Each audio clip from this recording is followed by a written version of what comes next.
Would you like to run PS3 games on your PC? Let's take a look how to do it in this video.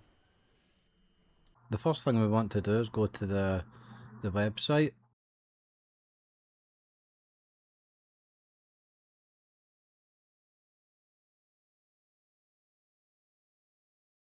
There's the PC requirements needed, the minimum and recommended ones. So just make sure you fall within that. I'd recommend 16 gigabytes of memory or above that. And also having a decent GPU helps with the results as well. You can also find FAQs there as well, which is it's a well set out website. Really everything you need to find's in here, which is good.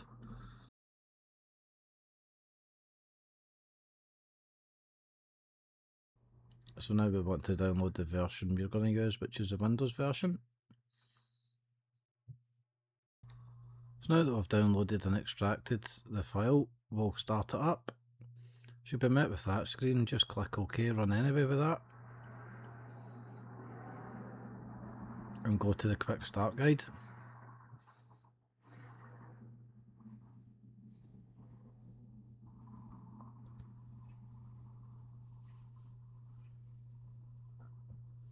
So that just tells you the pads and stuff. I had a quick look at that earlier on, but now we want to go down to the software setup part of it, and we want to download the system software. So now that we've done that, we'll go back to the setup of it.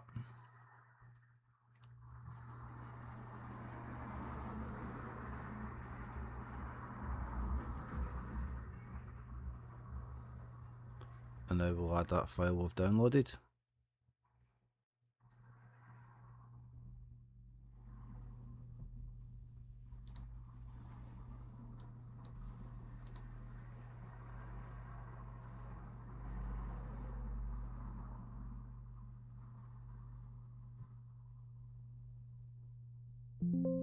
Once you click yes, just let it do its thing.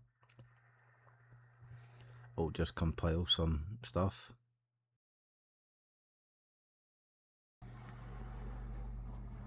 So we just let that run its course. Can take a little minute or two for that.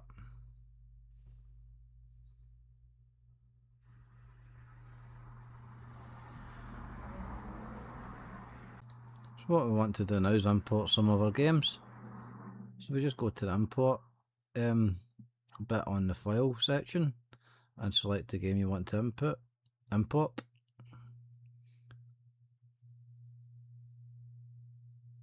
Every time you go to import a game, it will grab some compiling files, and just sometimes they take a minute or two, so again just let them run their course.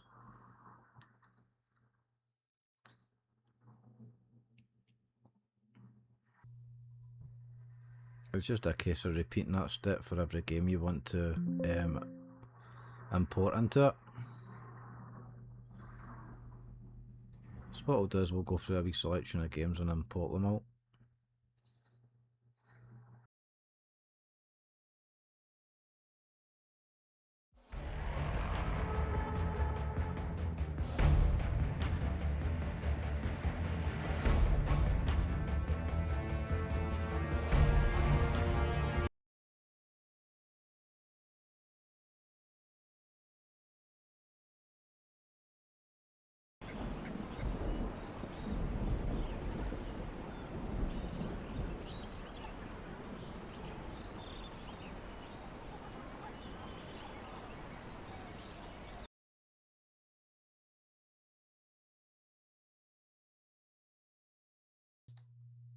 So now we've installed some games, we're going to set up the controller on it.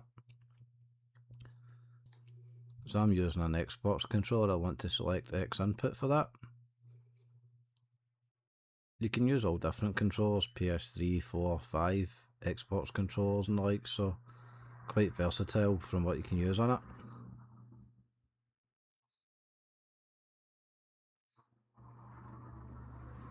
Very simple to set up, it's as easy as that.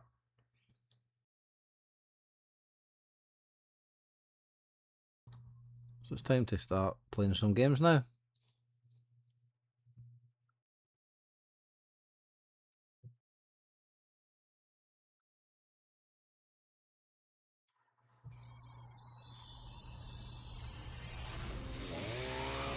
If you notice any of the games are slow, I've got any screen tearing or that, there's different graphical options you can mess around with to get it what's right for your system. Obviously for different systems it's going to vary for what settings you're going to use, but I've just left it standard at the moment just to see how it runs.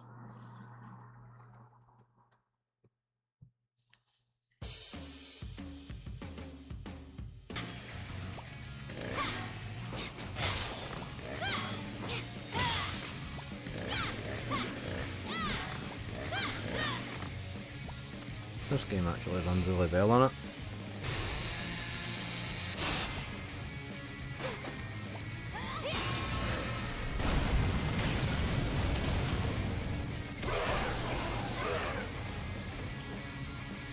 Jeez, it sucks when things explode. I need to find Nick. Sweet!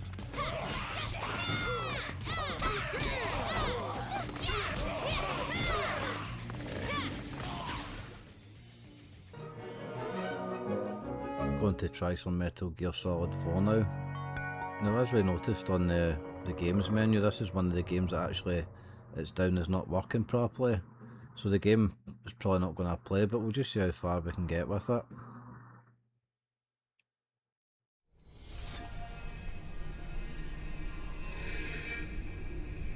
On the Emulator website you can get a full list of games that work properly and the ones that don't. The good news is they're improving it all the time, the compatibility with it, so if a game's not working this week it might be working in a month or so's time, which is good.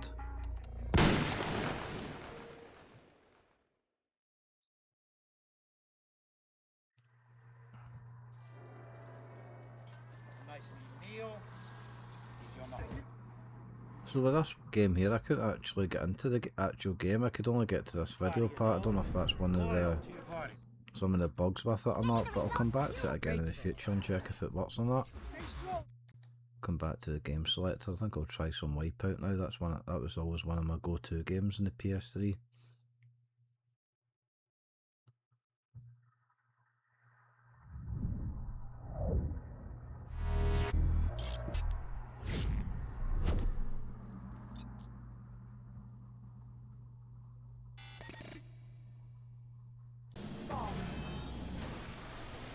As we can see, this game runs really well actually. The frame rate's good and the graphics are smooth on it.